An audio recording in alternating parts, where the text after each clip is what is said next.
In the next few videos, I'm going to discuss the varnas, which are the pieces of the human social cycle that I discussed in the last video. As I had said, Varna in Sanskrit means color. And I have described it, and P.R. Sarkar, the person who was first discussing these in 1950, in the style of a cycle that I had read about and then ingested and are part of this series and the concepts in this series. He called them energies. Now, for me, these metaphoric terms are not really helpful. So, as I discuss the varnas, how I would like you to think of them is either the term mindset or the term worldview. So the varnas are 4 different paradigms in terms of how an individual or a society views the world around them, views their existence. It's their relationship to nature, it's their relationship to other people, and it's their relationship to past, present, and future. Also, I think the term color is a very good one because it brings to mind the idea of a spectrum. Just like the colors of the rainbow, red, orange, yellow, green, blue, indigo, violet, when you see them laid out in the rainbow, or when you see a rainbow in the sky, the shift between, say, red to orange is not like red here, break orange, right? There's a spectrum of color where sometimes things are very, very red, and then it's mostly red and kind of orange, and then it's mostly orange and kind of red, in gradations that are almost infinite. So if you look at the color wheel in Photoshop, for instance, I mean, the degree to which you can move through the colors, depending upon how great your graphics card is, I mean, we're talking about millions of combinations of different colors. So as I talk about these varnas, and as I talk about these mindsets relating to people or relating to societies and the state of society,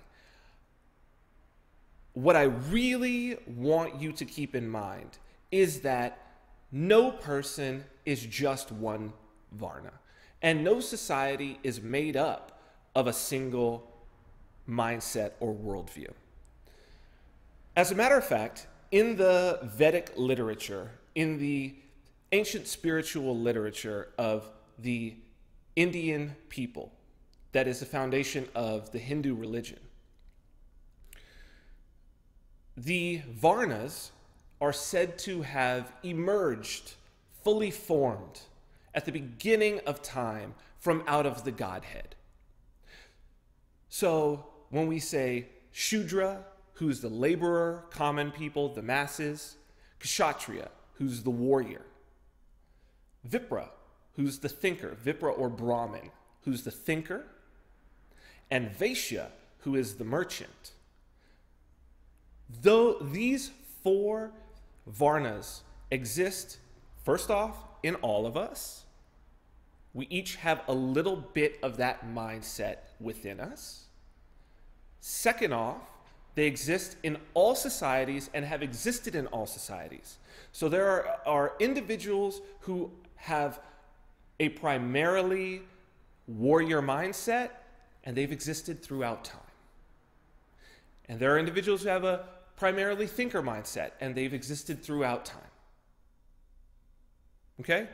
So this is the thing to keep in mind.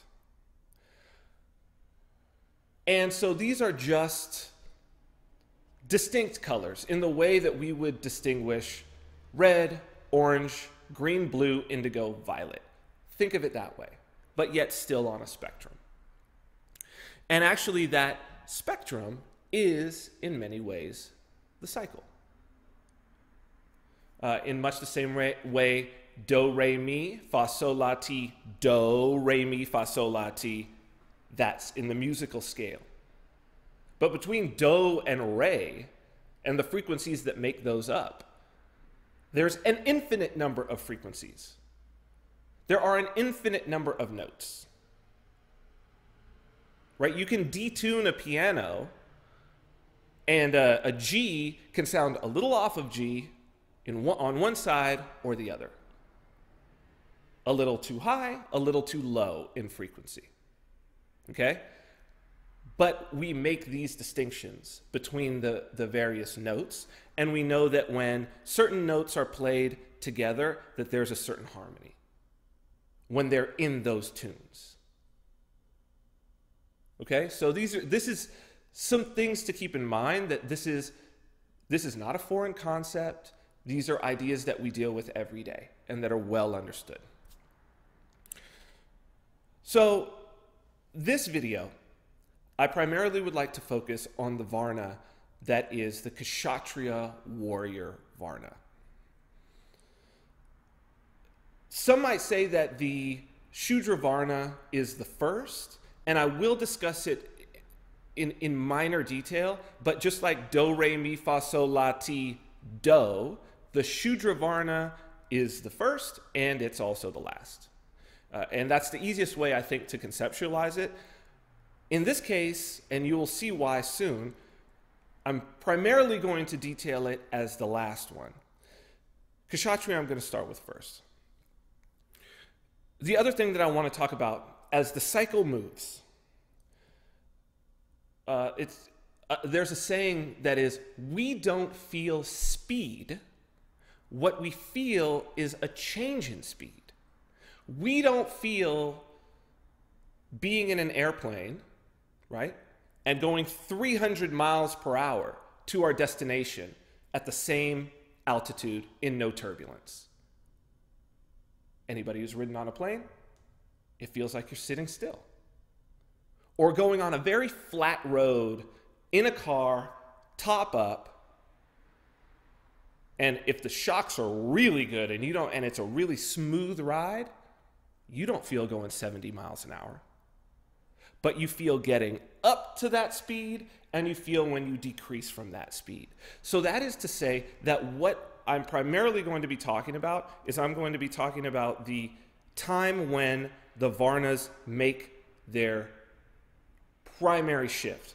In other words, where it's no longer red, where we will no longer say, well, it's kind of red, and we say, it's orange now. Or it's no longer kind of orange, that's definitely yellow, that's not orange. And so what we're going to talk about is the shift from where we're like, what's this color? Oh, it's red.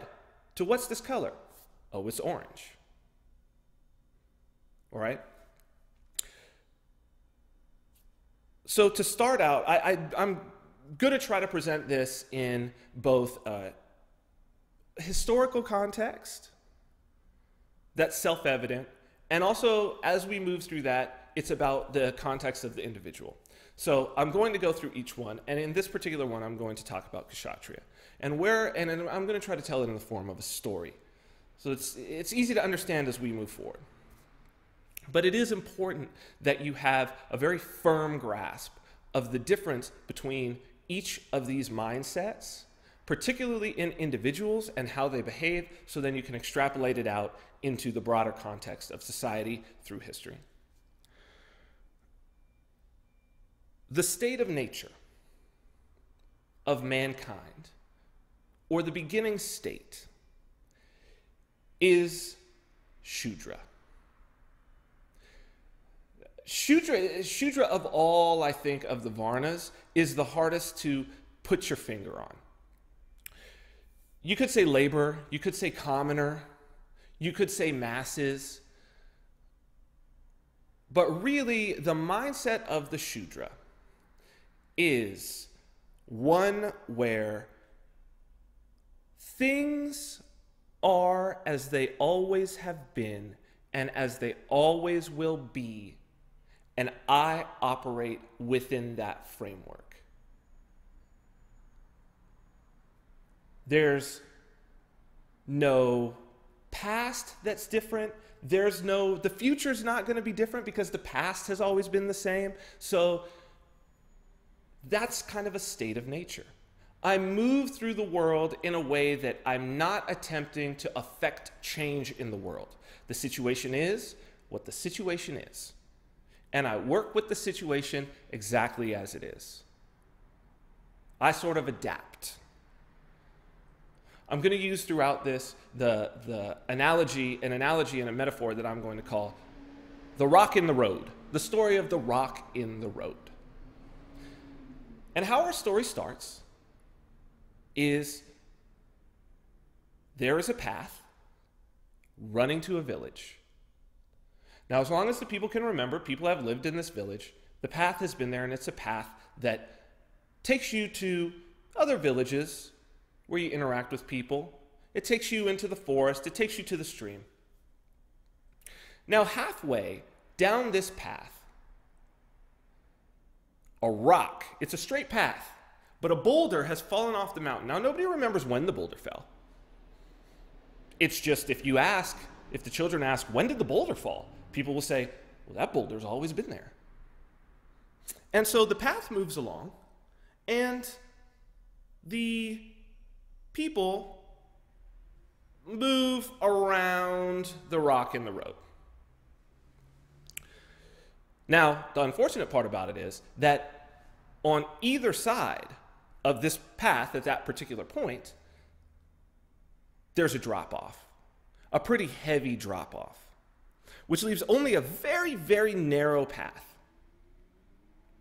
And every once in a while, someone's walking around the path, kids are playing, someone's not paying attention, it's dark at night, they slip on a rock and they fall off and they die. And this is just something that's been happening as long as they can remember. This is the Shudra mindset. At some point, some individual says, there's no reason for these people to be dying. Perhaps his mother was killed. Perhaps he was walking with his child and his child got a little, faltered a little bit because his footing wasn't right and he fell down. And this guy, in his anger to never let it happen again, goes out and with all of his strength and all of his might, pushes this rock, and pushes it down the hill and opens up the path. And that's the Kshatriyan mindset. It's the idea that things may always have been like this, but they don't have to be like this. And I'm going to change it through sheer force of will. Nothing else. Through my bravery, through my courage. Now, if you think throughout history, and we're talking about the initial arrival of the Kshatriya onto the scene, of the warrior mindset onto the scene, that sees no past in history, but sees a future and has a vision of the future and is willing to put their body on the line to change that, you start to see the advantage that this mindset brings into the Shudra world. Let's look at it in terms of finding new places for a tribe to live when a tribe gets too big. And they're gathering and maybe they're trapping some things. But what's over that mountain? Well, we don't know. We don't go there. No one's ever been there. No one's ever been there. So the Kshatriya is the explorer. He's willing to go out there. What about a situation where there are predators around, and every once in a while, the predator comes in and takes a child? The Kshatriyan warrior who says, no, I see a future without that predator. And he goes out with whatever tools he has, and he's willing to put his body on the line to go toe-to-toe with a bear or a saber-toothed tiger or a wolf and kill it. And the Shudra who are around are unwilling to do that. The overall mindset of the time, they're unwilling to do that. And now, Kshatriya, the warrior, he comes back. Now, it doesn't take very long after you realize, well, I can kill wolves, to realize, well, I can kill other human beings. I can go into the village down the way, and I know that they've got some stuff, and if times are tough here, I can travel out and I can take from them. I can raid them. And early human history, early tribal history, centered around chiefs, kshatriya, warriors. The raids become common. It's them going will to will. Even in the modern times, when the Europeans arrived in New Zealand, the Maori had developed a highly evolved and highly advanced warrior culture where raiding and killing for glory was a huge part of their culture. And they were so good at battle, and they were so fearless that essentially the Europeans, the British in particular, had to make treaties with them, as opposed to they couldn't subjugate them. And even today, if you watch New Zealand, say, rugby, their team, the All Blacks, does the traditional warrior dance called the haka. That is the traditional pre-war dance of the Maori. That's how advanced that Kshatriyan culture had gotten. In a very, mind you, in a very fertile environment, in an environment where resources were plentiful. Most societies that rise, if the resources are plentiful and the rating works, you hit a bit of an equilibrium. And those societies often don't advance beyond the Kshatriyan mindset because, again, this cycle is about evolution, and it's about moving with the needs of the environment. Now, as a Kshatriyan culture advances, what you have is you have a desire by those kings, by those chiefs. It's a natural human desire. They've acquired glory, which is the primary motivational factor for a warrior, for a kshatriya. Yes, there's money. And yes, there's resources. But the primary factor is glory. And the primary reward for glory is the ability to reproduce with the best women. Now, you'll notice throughout this, I'm primarily going to be talking about this movement of cycles as having male, as being a male-dominated process. One of the reasons that this is true is biology. Women are and human sexuality, the nature of human sexuality. Men and women are different in terms of our outlook and mindset. And the way that they're different is this. And the way that our evolution is different is this. This is not anti-feminist. This is not chauvinist. This is true. Back in our history, first off, women reach a sexual maturity earlier than men. Women basically go from, in traditional societies, from child to mother with virtually no break. By the time she's fertile, the goal is to get her pregnant and married off. The reason why? The younger the woman, the better the chance of her surviving childbirth. This is key. And the easier that the childbirth will be for her.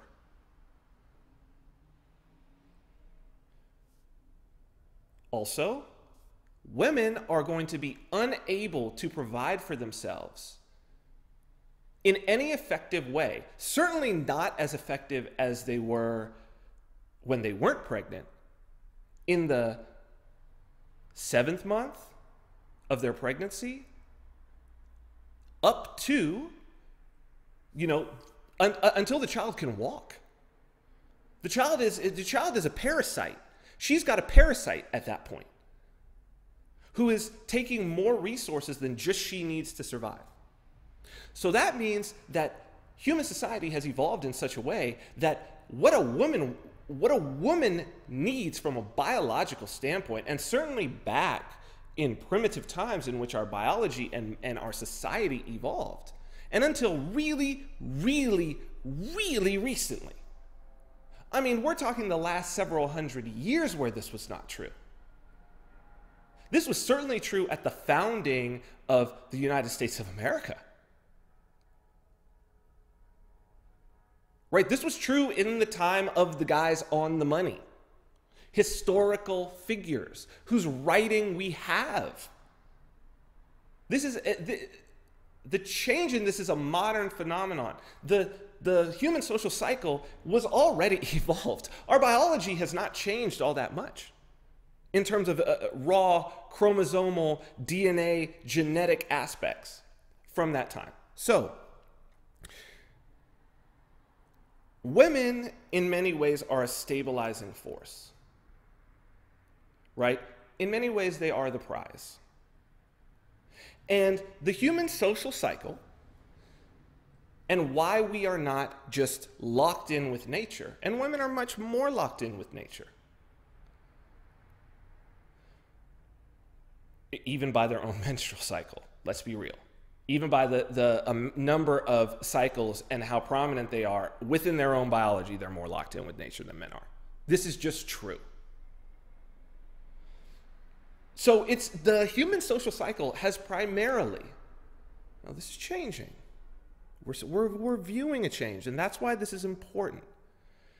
It's primarily been a male-dominated and male energy-dominated cycle of evolution. That it has been men and their interaction with the world and their environment that has done this. So, Kshatriya, they provide the mindset of the Kshatriya within the framework of the Shudra worldview and the existence of the Shudras. The man who's willing to put himself and risk his body for a new vision of the future has a distinct advantage over someone who is not. He will be able to provide and to generate more resources. And the man with the most resources has access to the best women. The man with which translates also kshatriyan, glory within the tribe. The man with the most glory, because he can bring the most resources. So, look in our culture. Biggest sort of kshatriyan group that are the most pronounced, certainly in American society, athletes. Athletes. Only some small percentage, I don't know what it is, maybe 2%, 3% of athletes that make it to college go on to have professional careers. And of those, most of them end their career relatively broke. There's going to be a few superstars who are able to pay for the rest of their life with their earnings. We don't even pay college athletes. But what's the reward to the college athletes? I mean, talk to a star player or go to a Division I school and go and see a star basketball player or a star football player and see how many beautiful women are hanging around them. And as a matter of fact, that's how a lot of these colleges do their recruiting. Is the sort of promise of tale, as it were. So, the Kshatriyan, the chief, he's got his pick of the women. He has children with them. And he wants to be able to pass on to his children, as any human being does, to provide for his children. And he wants to provide for them at a level, because he's at that level, he wants to provide for them at that level. Also, as he starts to get older, the thing about Kshatriyas is, you live by the sword, you die by the sword. So he trains his sons to be warriors. And when his time is over, he would prefer his sons to take power, and he's grooming them for that, and they want it as well. Now, this creates some issues. The Kshatriyan mindset taking over control of society. The Kshatriyan being placed at the top of the hierarchy of a society, of being the king or the chief, and then the hierarchy of a lieutenant, down, down, down. This creates some problems. There are some natural problems. Just as the Shudra situation had problems where they could really not advance, and they were at the whim of nature, and they were scared of nature. This new courageous mindset, in search of glory, has some problems. The first problem is, once it becomes a mindset and everyone's in search of glory, there's a lot of killing. There's a lot of killing. Both of Kshatriya from tribe A attacking Kshatriya from tribe B, and vice versa. And also, Kshatriya from tribe A attacking Kshatriya from tribe A, who's the king, to try to take over. Because it's the will to power. And that brings in a need. It brings in a need for two things. It brings in a need for both defensive and offensive weaponry, or not necessarily a need because they don't know the need, but it brings in the potential for a change in weaponry to change who's going to win the battle. A force multiplier, as they would call it in the military. So if this group only has clubs, and this group has spears and are good at throwing them, a technological advance, then this group can have less people and beat this group. Or if the defenses are better, you can have less people. Or if your tactics are better, you can have less people. So, among the Kshatriya, this understanding and this realization, it doesn't take too many battles to get that. It doesn't take too many battles to see, oh, this guy had a knife, and this guy had his bare hands, and the guy with the knife easily won. And then, oh, this guy had a knife, and this guy had a knife, but this guy was wearing a fur, a hard bear's fur, and when the knife came in, it didn't kill him. But this guy had nothing. So there becomes room for a group of people to figure out those advantages. And a great need by any Kshatriya, right? The Japanese samurai, the value of the sword. You know, Shaka Zulu, right? His big innovation of a short spear combined with the shield and the tactics to use it. The Roman legions, the Greeks in the phalanx, All of these are mental processes. So you start to have a battle of mentalities. And that a mental process, a technological advance, can improve the lot of kshatriya, of a warrior.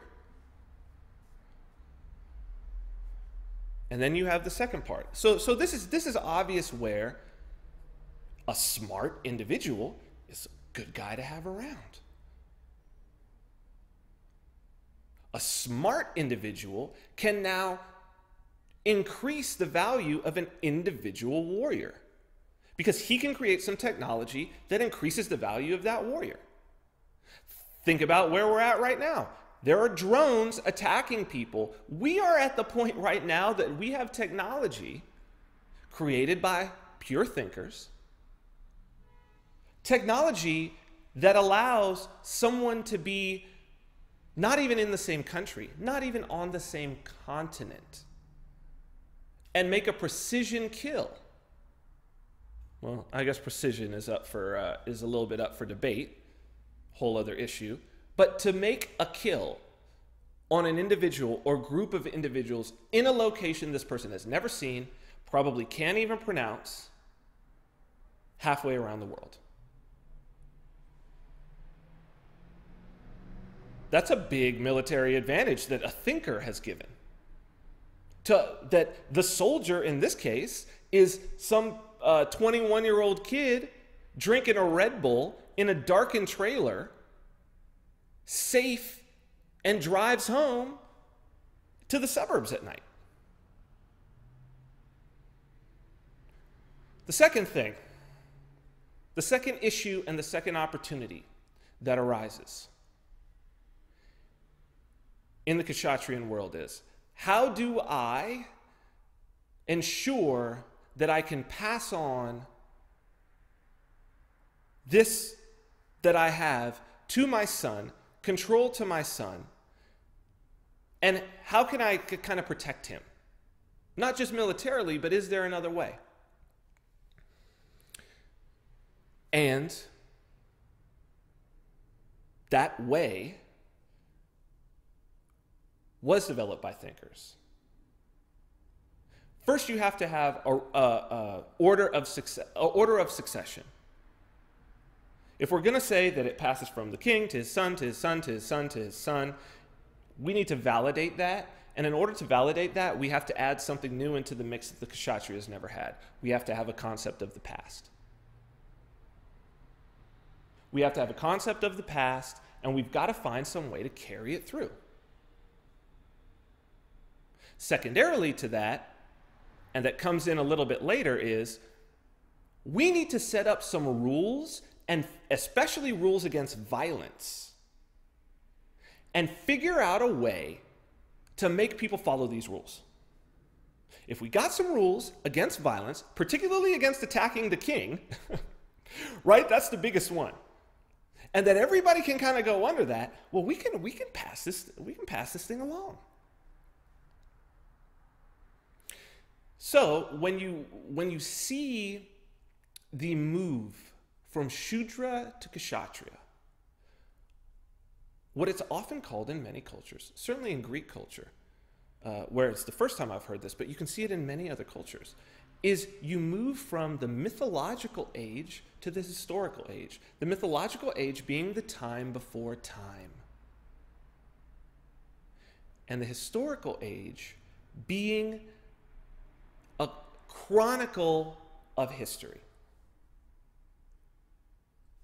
And you would expect, if what I'm talking about is true, that the first histories would be the histories of the warriors. You would think that the first things to be recorded in a society as it moved and developed the need to maintain that would be the history of kings and battles. And in Greek, the Greek story, what do they attribute as, okay, this is we move from the mythological age, this is the end, to the historical age. Well, it's the epics of Homer, the Odyssey and the Iliad. about warriors and the Trojan War. The move from the mythological, the time before time, when things were as they were, to as these guys battled for supremacy and history began. Right? In ancient Egypt, in ancient Samaria, it's the king lists. It's the story of battles. Right? All the epics of every culture. Even we go back to the Vedas again. It's gods fighting it out. It's gods and heroes battling it out. We go to Mesoamerica. And it's this, again, king lists. Stories of the chieftains and the line of succession. This is the move. But somebody's got to keep that history. Somebody's got to keep that history, and it's hard to keep that history. It's very difficult. As the history gets longer, you need some way to record it. Right? So then we start to move into a new mindset being required. And not just required, but a new mindset that, again, just like the Kshatriya moving, Shudra, commoner to warrior, as you move from warrior to thinker, it's not forced. It's just that the warrior mindset leaves something, a valuable gap that can be filled by another concept or another mindset and move forward. Probably the greatest Kshatriyan epic. And one of the reasons why it's the greatest is because of the nature of society in which it happened, is the epic of Sundiata. Sundiata Keita. You're probably like, I have no idea who the fuck that is. Not surprising. Sundiata Keita was the founder of the Malian Empire, about mid-1200s. He founded it. By the time it had reached its peak, about 100 years later, under the rulership, the kingship, the emperorship of Sundiata's brother's grandson. So we're not talking really all that far down the line. It encompassed 500,000 square miles. Okay? To give you an idea, that's bigger than the square mileage of the original 13 colonies of the United States. This is in about the mid-1300s. 1350. One guy, the emperor, in the 1350s, in Mali, Africa. So we're talking West Africa, just south of the Sahara. So the Sahara is the border on the north, right? Currently Mali is there, Ghana is there. This is West Africa, kind of the chunk that comes out like this. Boom, all of that, broad swath. Now, what's interesting about the story of Sundiata, who was the founder, is that the Mande language group people, so Mandingos, right, are one of those groups, kind of the main group, the main tribal group, that speak the languages that derive from the language group called Mande. And their tradition among the chiefs, they had an oral tradition of history. And it was perhaps the finest oral tradition that has ever existed, because we still have it going. It still exists today. And it goes right to the point of Kshatriya warrior and the rise of the thinker. Every king was given a gift by the king above him, be that his father or if it was his uncle, but of his predecessor, as he sort of stepped off the throne. And this man rose to the throne. And the gift that he gave him was a griot. A griot is a person, and the European term might be a bard. Basically, they had an oral history that was comprised of songs.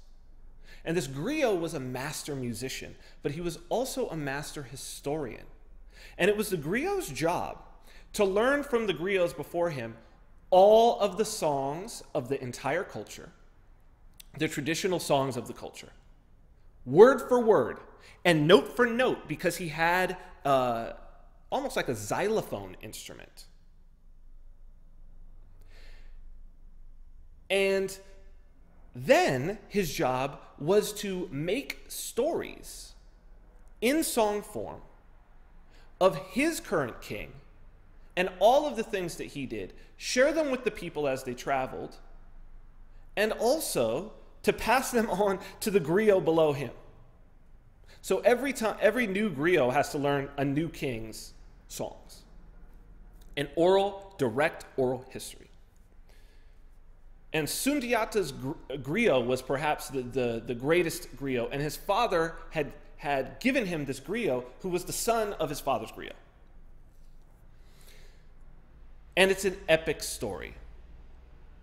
The Epic of Sundiata, it's like the Arthurian legend, but happening in Africa, and how he conquered all of these kingdoms, and the methods and the tactics that he used.